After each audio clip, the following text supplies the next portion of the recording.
While a lot of people might like Krispy Kreme donuts, the company has made plenty of blunders. From destroying sewer systems to promotions in the middle of a pandemic, these are the scandals that Krispy Kreme can never live down.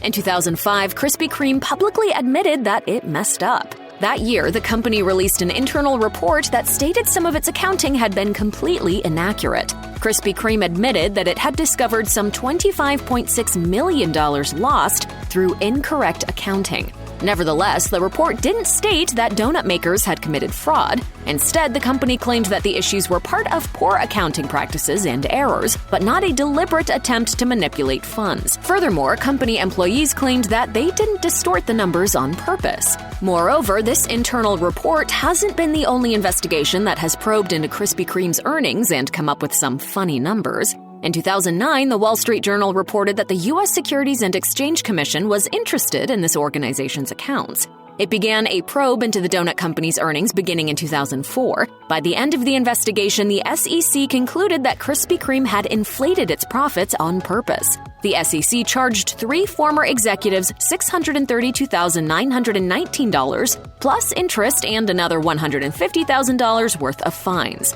The company itself, however, was off the hook, at least financially. But what did Krispy Kreme think about this situation? Well, naturally, it denied cooking its books.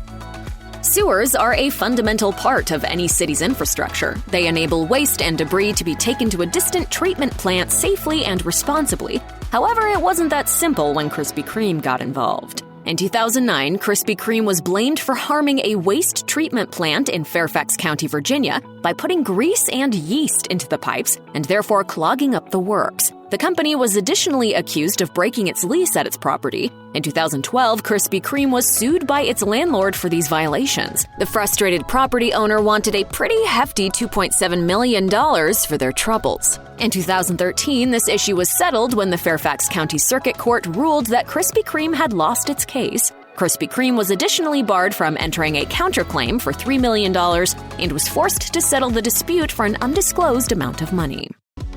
Surely, the vast majority of people will agree that the Ku Klux Klan is a vile and abhorrent hate group. It's therefore probably not the best idea to reference them in a donut ad. However, a Krispy Kreme franchise in the UK did exactly that back in 2015, though the reference appears to have been inadvertent. It all started when Krispy Kreme held a promotional event called Krispy Kreme Club Wednesdays, otherwise known as KKK Wednesdays. After this particular Krispy Kreme branch advertised this day online, it received some comments that noted that the abbreviation it used was a common reference to the aforementioned hate group. The offending post was quickly removed. A spokesperson who worked for Krispy Kreme told The Guardian, "Krispy Kreme apologizes unreservedly for the inappropriate name of a customer promotion at one of our stores. This promotion was never intended to cause offense. All material has been withdrawn and an internal investigation is currently underway."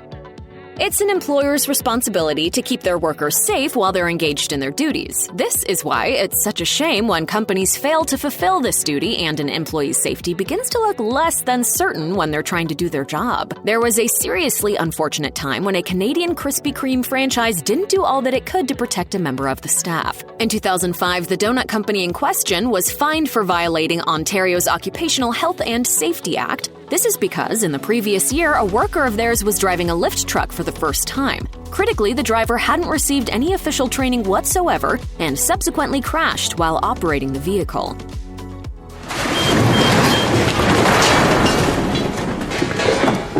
We'll get somebody to clean that up. We're the ones that gotta clean that up. During the court proceedings, Krispy Kreme pled guilty. So how much was the Canadian branch fined? Well, this organization got ordered to hand over $90,000. The court also made Krispy Kreme pay an extra $22,500 surcharge. This additional money went to a special provincial government fund that supports victims of crime. By 2008, every Krispy Kreme in Minnesota had come and gone. There were several reasons for the closures, but the end result was a region deprived of the tasty treats. Fast forward to 2019, when a college student began selling Krispy Kreme donuts in Minnesota. He did this by driving to Iowa each weekend and then purchasing the elusive donuts. He then sold them back in Minnesota for an estimated $17 to $19 per box. However, Krispy Kreme didn't approve of this situation and ordered the budding entrepreneur to stop. The student subsequently wrote that he'd been forced to stop on Facebook, after which he received heaps of online support. Moreover, once members of the general public became critical of the chain's move, Krispy Kreme changed its decision. A spokesperson said that the inventive student would be allowed to keep selling his donuts. Businesses in the United Kingdom must financially support recycled packaging efforts, and the recovery of packaging waste efforts equal to the amount of packaging that they have put onto the market. Businesses can support these operations by buying packaging recovery notes, which results in someone else doing this work for them, or they can undertake their own recycling initiatives. However, in 2011, Krispy Kreme was fined more than £12,000 at the Woking Magistrates Court for not buying its required packaging recovery notes. What's more, this donut company pled guilty to not recovering and recycling the correct amount of packaging waste between the years 2006 and 2009. Krispy Kreme instead joined the program in 2010.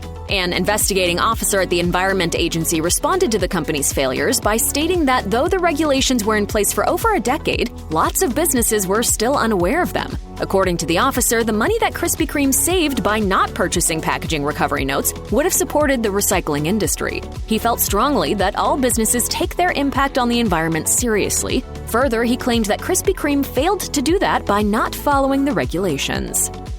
In 2018, Krispy Kreme opened its first-ever store in New Zealand. However, this grand opening wasn't a success because during the proceedings, a security guard refused entry to a Filipina woman. Apparently, only New Zealand residents could win any of the free donuts that the store was providing. Because she wasn't a citizen, the woman didn't feel that she had any recourse to fight the discrimination. The Philippines ambassador in New Zealand, Jesus Domingo, was critical.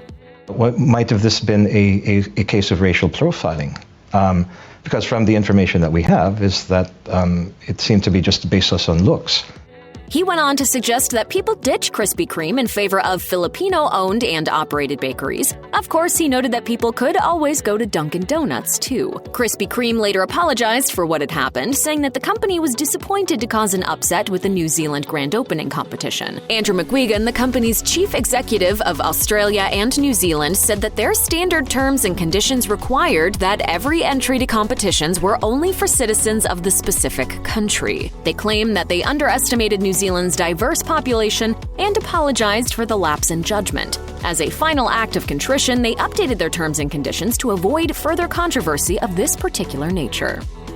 Krispy Kreme has settled out of court on more than one occasion. In 2006, the company agreed to give some of their workers $4.7 million after a financial dispute where employees alleged that Krispy Kreme had concealed the fact that their profits were going down. These losses reportedly resulted in some of its staff members losing heaps of retirement saving funds. The employees involved in the proceeding believed that the executives had lied. The people in charge didn't tell them the stocks which they bought for their 401k accounts or were given as bonuses were actually pretty precarious investments. This was all due to the difficulties Krispy Kreme was experiencing at the time. Krispy Kreme claimed that it did nothing wrong in regards to how it paid its workers or presented its finances. Nevertheless, this settlement was for a serious amount of cash. Hopefully, Krispy Kreme staff members don't feel like they have to make these types of accusations again in the future.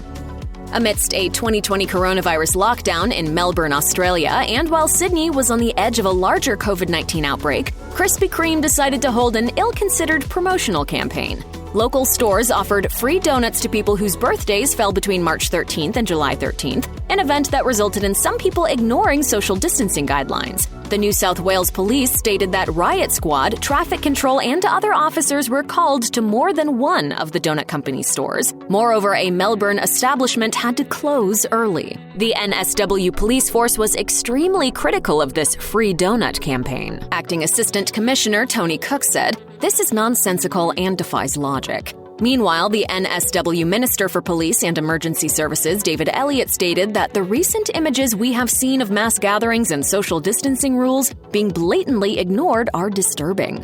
Krispy Kreme ended up defending its decision to run the event despite the subsequent uproar. The company stated that when announcing the offer, Krispy Kreme clearly stated that government guidelines must be followed. They added that customers would be required to comply with social distancing rules at all times. However, despite this being the case, Krispy Kreme still decided to suspend their campaign in the face of the ensuing backlash. Check out one of our newest videos right here. Plus, even more mashed videos about your favorite restaurant chains are coming soon. Subscribe to our YouTube channel and hit the bell so you don't miss a single one.